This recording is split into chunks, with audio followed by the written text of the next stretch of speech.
سنن نبی داؤد میں 1464. یہ بھی حافظ قرآن کے لیے پیش کی جاتی ہے، لیکن ذرا اس کے الفاظ بھی ذرا آپ سن لیں.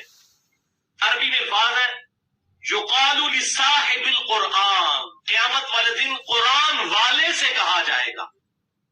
اس میں حافظ قرآن کے لفظ ہی کہیں نہیں موجود ہے.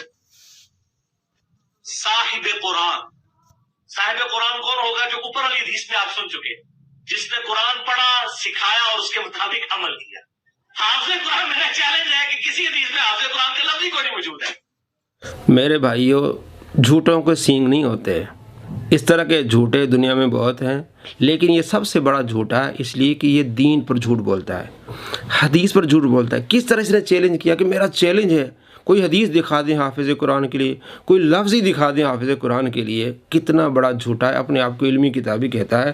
بخاری شریف میں حدیث ہے 4937 حافظ قرآن کی فضیلت، اور مسلم میں امام نووی رحمۃ اللہ علیہ نے باب باندھا ہے کہ حافظ قرآن کی فضیلت.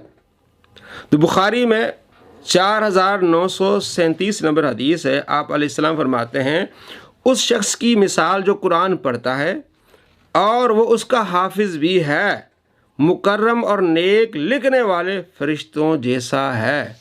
اور لفظ کیا ہے؟ وہ حافظ لہ مثل الذی، اس آدمی کی مثال جو قرآن پڑھتا ہے اور اس کا حافظ بھی ہے. وہ حافظ لہ، یہ دیکھ لیں 4937. میں اسکرین پہ اس کو لگا بھی دوں گا، آپ دیکھ لیجئے گا. کتنا بڑا جھوٹا ہے. جھوٹوں کو سینگ نہیں ہوتے. یہ جھوٹے اس طرح چیلنج کرتے ہیں عوام کو دھوکہ دینے کے لیے. عوام یہ سمجھے کہ جناب کتنا بڑا سچا ہے. یہ کس طرح کی بات ہے؟ یہ صرف بغض ہے.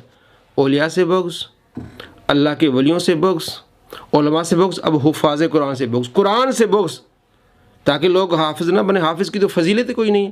اللہ کے نبی نے کیا فضیلت فرمائی کہ حافظ قرآن کی فضیلت یہ ہے کہ اس شخص کی مثال ہے حافظ قرآن کی جو قرآن پڑھتا ہے اور اس کا حافظ بھی ہے، مکرم اور نیک لکھنے والے فرشتوں جیسی اس کی مثال ہے. کس طرح سے نے چیلنج کیا، اور چیلنج کے جواب نے آپ کو دے دیا. ہم نے ویڈیو بنائی 905 نمبر انجینئر مرزا کے 100 جھوٹ، اس پر اس کا یہ جھوٹ نمبر 32 سے آپ دیکھ سکتے ہیں. ہم نے وہ ریسرچ پیپر بنایا اسی پر، یعنی اب پی ڈی ایف ہم نے بنائی، وہ ویڈیو تھی، اب پی ڈی ایف بنایا، دوستوں کو ہم نے سینڈ کیا ہے. جس بھائی کو وہ پی ڈی ایف نہیں ملے وہ منگوا لے اس نمبر پر اور پڑھے اور دیکھے کہ کتنا بڑا یہ جھوٹا ہے. اس صدی کا سب سے بڑا جھوٹا اور لوفر آدمی ہے. کس طرح یہ جھوٹ بولتا ہے. قرآن پر جھوٹ بولا اس نے، حدیث پر جھوٹ بولا اس نے، آپ علیہ السلام کے صحابہ پر اس نے جھوٹ بولا، اولیاء کرام پر اس نے جھوٹ بولا. اس تمام تفصیلات اس ریسرچ پیپر میں ہیں.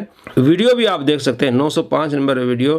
آپ یوٹیوب پہ لکھیں گے انجینئر مرزا کے 100 جھوٹ by Ali Nawaz, on line آپ کو مل جائے گی. اور پی ڈی ایف بھی منگوا لیں، پڑھ لیں، دوستوں کو بتائیں کہ اس صدی کا سب سے بڑا جھوٹا اور لوفر آدمی ہے یہ.